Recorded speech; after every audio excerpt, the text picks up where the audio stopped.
Hello friends, BCD take के इस भाग में आप सभी का स्वागत है। दोस्तों, ये है एक इलेक्ट्रिकल आयरन, बजाज की है और ये आपके यहाँ पर एडजस्टेबल है।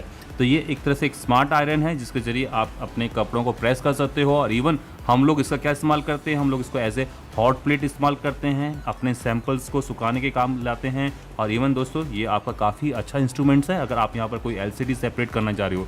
तो फिलहाल अगर आपके घर में कोई हॉट प्लेट नहीं है तो आप इसका भी इस्तेमाल कर सकते हो।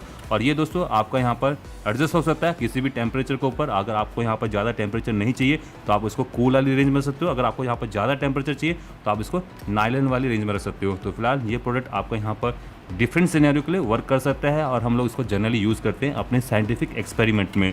तो फिलहाल ये जो प्रेस है ये आपकी वर्क कैसे करती है, आइए मैं आपको बता देता हूँ। अगर आपने अभी तक बीसीडी टेक को सब्सक्राइब नहीं किया तो अपनी यूट्यूब ऐप पर सर्च करें बीसीडी टेक और सब्सक्राइब करें हमारे चैनल को। और साथ ही में अगर आप इस घंटे को बजाओगे तो हमारी वीडियो अपलोड होती सबसे पहले देख पाओगे। तो सबसे पहले हमें इसका जो पीछे वाला ढक्कन होता है उसको निकालना होता है। तो ये आपका आराम से निकल जाएगा कुछ इस टाइप से। और उसके बाद आप देख लीजिए इसके अंदर डिफरेंट टाइप के यहाँ पर कनेक्शंस होते हैं। एक तो हो गया आपका यहाँ पर मेन, जिसको आप यहाँ पर खोल के जो वायर है उसको यहाँ पर सेपरेट कर सकते हो। ऑल्दो दोस्तों यहाँ पर जो वायर है वो इसकी अपनी ओरिजिनल वायर नहीं है। तो यहाँ पर दोस्तों जो प्रेस के साथ आपको मिलती है वायर वो कुछ यहाँ पर इस टाइप की होती है। यहाँ पर वो जो वायर थी वो मेरी ख़राब हो गई थी तो यहाँ पर मैंने अपने कंप्यूटर की केबल थी उसको काट के यहाँ पर इसको साथ लगा दिया है। तो फिलहाल ये वर्क कर रही है। तो आप दोस्तों ऐसा मत कीजिए क्योंकि यहाँ पर जो वायर होती है वो आपके यहाँ पर फ्लेक्सिबल होनी चाहिए और उसका जो प्लास्टिक है वो एक्सपोज नहीं होना चाहिए। क्योंकि यहाँ पर हो सकता है कि ये वायर आपकी इस एलिमेंट के साथ, इस हॉट प्लेट के साथ टच हो जाए तो ऐसे केस में शॉर्ट हो सकती है, आग लगने के चांसेस हो सकते हैं। तो इसलिए दोस्तों यहाँ पर कपड़े की वाइंडिंग कर दी जाती है ताकि अगर ये इससे टच भी हो जाए तो ऐसे केस में ये जले ना, पिघले ना और कोई आग या शॉर्ट सर्किट ना हो। तो फिलहाल देख लीजिए ऐसा कुछ यहाँ पर दिया जाता है। तो आइए दोस्तों अब इस वायर को यहाँ पर रिलीज़ कर देते हैं। तो दोस्तों ये मैंने वायर को रिलीज़ कर दिया है। आप देख लीजिए जो ओरिजिनल वायर थी उसके साथ क्लैम्प थे, बट यहाँ पर मेरे पास क्लैम्प नहीं थे तो मैंने इसको ट्विस्ट करके राउंड करके यहाँ पर लगा दिया है। तो आप ऐसा काम कर सकते हो। यहाँ पर रिस्क यही रहता है कि कहीं ये वायर आपस में टच ना हो जाए। तो फिलहाल दोस्तों इसके साथ देखा जाए तो यहाँ पर आपको एक नियॉन बल्ब मिल जाएगा जो कि बताएगा कि आपका हीटर ऑन है कि नहीं है। तो इसके साथ दोस्तों यहाँ से आप कुछ नहीं खोल पाओगे। अगर आपको इस प्रेस को खोलना है तो फिलहाल आपको यहाँ से स्टार्ट करना होगा। तो आपको इस काले को उठाना होगा और इसका आप देख सकते हो कि यहाँ पर 2 स्क्रूज़ हैं। तो इन स्क्रूज़ को आपको यहाँ पर ओपन करना होगा और साथ में इन 2 स्क्रूज़ को भी यहाँ पर हटाना होगा। तो आइए हटा देते हैं। इसको हटाते ही आपका ये ऊपर वाला फ्रेम हट जाएगा और आपको ये नीचे वाला प्लेट मिल जाएगा। तो ऊपर वाले फ्रेम में दोस्तों कुछ नहीं है, प्लास्टिक है और ये आपका हाई मेल्टिंग वाला प्लास्टिक है ताकि जो हीट है प्रेस की उससे ये पिघल ना जाए। और इसके अगर आगे बढ़ते हो तो आप देख सकते हो कि इसके नीचे कुछ इस टाइप की लेआउट है। और अगर आप उसको फर्दर टीयर डाउन करना चाहते हो तो यहाँ पर अब सेपरेट होगा आपका ये नीचे वाला कवर। तो ये कवर कैसे सेपरेट होगा, इसको सेपरेट करने के लिए आप देख लीजिए यहाँ पर 2 स्क्रूज़ हैं। तो इन स्क्रूज़ को मुझे यहाँ पर खोलना होगा। तो यहाँ पर आप कोई बड़ा स्क्रू ड्राइवर ले लीजिए। तो आप देख लीजिए दोस्तों ये काफ़ी टाइट स्क्रू है और इसको खोलने के लिए आपको काफ़ी ताकत की ज़रूरत पड़ेगी। तो इसको खोलते ही दोस्तों आपका जो नीचे वाला बेस है ये वाला ये आपका सेपरेट हो जाएगा और आप आराम से अब इसको सेपरेट कर सकते हो।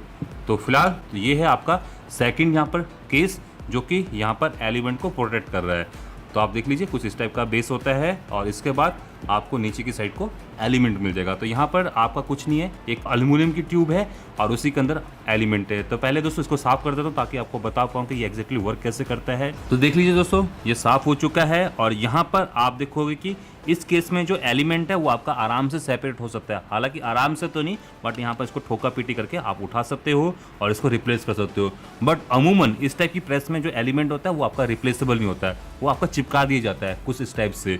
तो फिलहाल ऐसे केस में आप उसको सेपरेट नहीं कर पाओगे। अगर आपका एलिमेंट यहाँ पर खराब हो गया, शॉर्ट हो गया, तो ऐसे केस में आपको पूरी प्रेस ही बदलनी होती है। जबकि इस केस में आप एलिमेंट को सेपरेट कर सकते हो, ठोका ठाकी करके ये निकल जाएगा और ऐसे केस में ये पूरा एलिमेंट आप यहाँ पर रिप्लेस कर सकते हो। तो एलिमेंट कुछ नहीं है, आप देख लीजिए एक यहाँ पर एल्युमिनियम की ट्यूब है और उसी के अंदर आपका एलिमेंट है और उस एलिमेंट को यहाँ पर प्रोटेक्ट किया जाता है ताकि वो इस एल्युमिनियम से ना टच कर पाए। और इस प्रोटेक्शन के लिए यहाँ पर यूज़ किया जाता है सिरेमिक का। अब ये एलिमेंट नीचे वाले बेस है उसको गर्म करता है, इसको पावर सप्लाई मिलती है हमारी AC मेन से।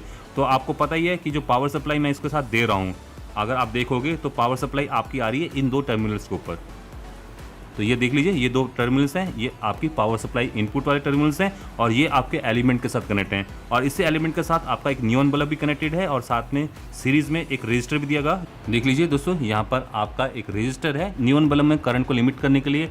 तो आप देख सकते हो कि जब यहाँ पर एलिमेंट आपका जलेगा, ऑन होगा, तो ऐसे केस में नियॉन बल्ब भी आपका ऑन होगा और आपका इंडिकेटर जो कि आपके इस बॉडी के साथ अटैच है, ये आपका यहाँ पर लाइट अप हो जाएगा। तो यहाँ पर पता चल जाएगा कि आपका जो एलिमेंट है वो आपका इस समय ऑन है कि ऑफ है। तो ये नियॉन बल्ब इस काम आता है और ये आपके एलिमेंट के डायरेक्ट पैरेलल लगा हुआ है। जबकि यहाँ पर स्विच आप देख लीजिए कनेक्टेड है इसके साथ। तो यहाँ पर दोस्तों न्यूट्रल तो आपका डायरेक्टली आ जा रहा है, जबकि लाइन आपकी यहाँ से घूमते हुए आ रही है। तो ये एक आपका यहाँ पर थर्मल स्विच है। अगर आप इसको देखोगे तो आपको यहाँ पर पता चलेगा कि इसमें बहुत सारे मैकेनिकल पार्ट्स हैं। अगर आपका ये बेस गर्म होता है तो ऐसे केस में ये पत्ती है नीचे की साइड को मूव करती है, क्योंकि यहाँ पर आपका थर्मल एक्सपेंशन होता है। जितना ज़्यादा ये प्लेट आपकी गर्म होगी उतना ही ज़्यादा दोस्तों ये जो पत्ती है आपके नीचे को जाएगी, और जैसे नीचे को जाएगी आपका जो करंट है वो डिस्कनेक्ट हो जाएगा। तो ऐसे केस में आपका हीटर यहाँ पर ऑफ हो जाएगा और इसकी जो टेंशन है आप यहाँ पर इसके जरिए एडजस्ट कर सकते हो। तो कुछ नहीं है, ये आपका इस स्विच के ऊपर एक तरह से टेंशन डाल रहा है, स्प्रिंग का प्रेशर डाल रहा है।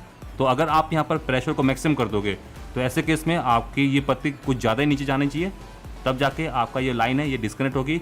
नॉर्मल में ये नहीं डिस्कनेक्ट हो पाएगी। अगर आप इसको थोड़ा सा इधर को मूव करोगे तो आप देख सकते हो कि हल्का से प्रेशर आने के बाद आपका ये स्विच है ये डिस्कनेक्ट हो जाएगा। तो फिलहाल यहाँ पर दोस्तों कुछ नहीं है, एक मैकेनिकल अरेंजमेंट है। हीटिंग की वजह से ये जो पत्ती है ये आपके नीचे को बेंड होती है और ऐसे केस में जो स्विच है वो आपका यहाँ पर ऑफ हो जाता है। तो देख सकते हो कि यहाँ पर एक छोटी सी डंडी है और ये डंडी आपकी यहाँ पर इसके साथ अटैच है। अगर आप इसको इधर को करोगे तो ये आपकी जो नीचे वाली आर्म है उस पर ज़्यादा प्रेशर लगाएगी और ऐसे केस में यहाँ पर भी आपको ज़्यादा बेंडिंग चाहिए ताकि ये स्विच है आपका ऑफ हो जाए। अगर आप इसको ऐसे करोगे तो ये जो डंडी है ये आपकी ऊपर को जाएगी और ऐसे केस में अगर पत्ती थोड़ी सी भी नीचे को बेंड होती है वैसे ही आपका ये लाइन यहाँ पर डिस्कनेक्ट हो जाएगी।